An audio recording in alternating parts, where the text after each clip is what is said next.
ధనుర్మాస విశిష్టతను చిన్నజీయర్ స్వామి వివరిస్తున్నారు. ఇప్పటివరకు లైవ్ చూసాం. మిగతా వార్తలు చూస్తే కాకినాడ ఇప్పుడు పెట్రో క్యాపిటల్ గా మారబోతుంది. అందుకు తగ్గట్టుగా భారీ ప్రాజెక్ట్కి బీజం పడింది. కాకినాడ సెజ్ పరిధిలో ఖాళీగా ఉన్న భూముల్లో పరిశ్రమలకు సర్వం సిద్ధమైంది.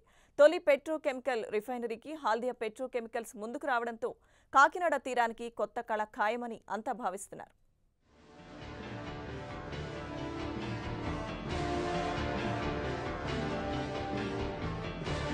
కాకినాడ తీరం ఇప్పటికే పెట్రో హబ్గా కనిపిస్తోంది. కేజీ బేసిన్ పరిధిలోని కాకినాడ ఆఫ్షోర్, ఆన్షోర్లో కూడా వివిధ పెట్రో కంపెనీల కార్యకలాపాలు సాగుతున్నాయి. D6 రిలయన్స్ టెర్మినల్ కూడా కాకినాడ సమీపంలోనే ఉంది. అలాంటి కాకినాడను పెట్రోకెమికల్స్ హబ్గా మార్చేందుకు ప్రభుత్వం చాలా కాలంగా ప్రయత్నిస్తోంది. అయితే గ్యాస్ టెర్మినల్ నిర్మాణానికి చేసిన ప్రయత్నం చివరి నిమిషంలో వెనక్కిపోవడంతో కాకినాడ అభివృద్ధి 2 అడుగుల ముందుకి 3 అడుగుల వెనక్కి అన్న చందంగా మారింది. తాజాగా ఏపీ ప్రభుత్వం చొరవతో హాల్దియా పెట్రోకెమికల్ సంస్థ భారీ పెట్టుబడులకు సిద్ధమైంది. ఏకంగా 67,000 కోట్లతో భారీ ప్రాజెక్టుకి శ్రీకారం చుట్టింది. అందులో భాగంగా ఏపీ ప్రభుత్వంతో MOU కూడా కుదుర్చుకుంది. చంద్రబాబు సమక్షంలో GMR సంస్థ అధినేత గ్రంథి మల్లికార్జునరావు, హాల్దియా కంపెనీ ప్రతినిధులు MOU కార్యక్రమంలో పాల్గొన్నారు.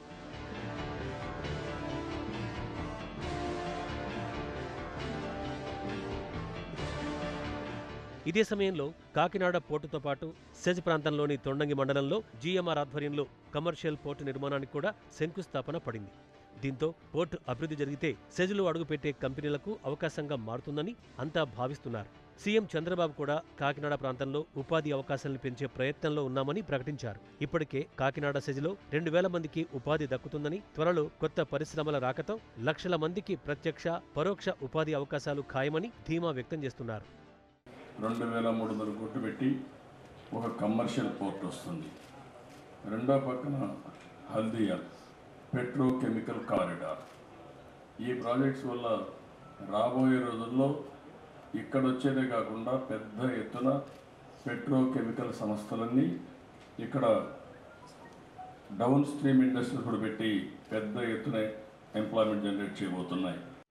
కాకినాడ పోర్ట్లకు తోడుగా కొత్త పోర్ట్ అందుబాటులోకి రాబోతున్న తరుణంలో మౌలిక సదుపాయాల కల్పనలో భాగంగా రాజానగరం నుంచి పోర్టు వరకున్న EDB రోడ్డు విస్తరణకు శ్రీకారం చుట్టారు. కాకినాడ నుంచి అన్నవరం వరకు సాగరమాల పేరుతో బీచ్ రోడ్ అభివృద్ధి ప్రయత్నాలు ప్రారంభమయ్యాయి. దీంతో పరిశ్రమల రాకకు అంతా సిద్ధమవుతున్నట్టు చెబుతున్నారు.